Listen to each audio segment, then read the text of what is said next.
In my mind, there are only two defensible options. The one in which the universe is some kind of purely physical random accident, and the one in which there's the creator God that Jesus talks about.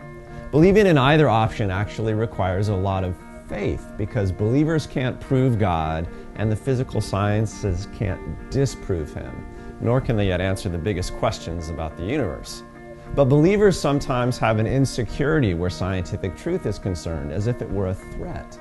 And atheists often have a terrible overconfidence with respect to science, as if it explains away God. Both positions are a bit silly.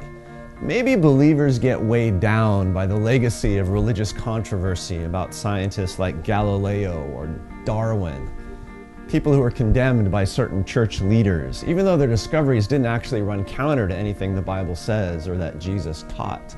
Their discoveries did violate some religious educational customs, but that's different. Jesus had very harsh words about mistaking religious custom for truth. But then some atheists abuse science. I think the biggest cosmological discoveries of recent decades have actually provided more evidence for the notion of creation than we've ever had before. But atheists can still look at that progress and say, we're just closer than ever to explaining how the universe happened without God. But that's just a perspective. Secular-minded people assert that science proves God should be left out of our worldview. But really that's neither justifiable nor wise. If the world is really just physics, then we're just random biological mechanisms, and we should dispense with all that silly talk about inherent human rights and justice and goodness and whatnot. In a purely material universe, there's no reason to think that anything is sacred. But is that a good way to think? And more importantly, does it truly reflect reality?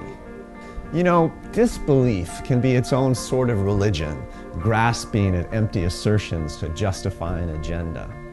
In this complex age, the believer has to be more dedicated to truth, and probably less dedicated to custom than ever, because the complexity of things makes it tempting to just accept people's assertions, and that's never been healthy.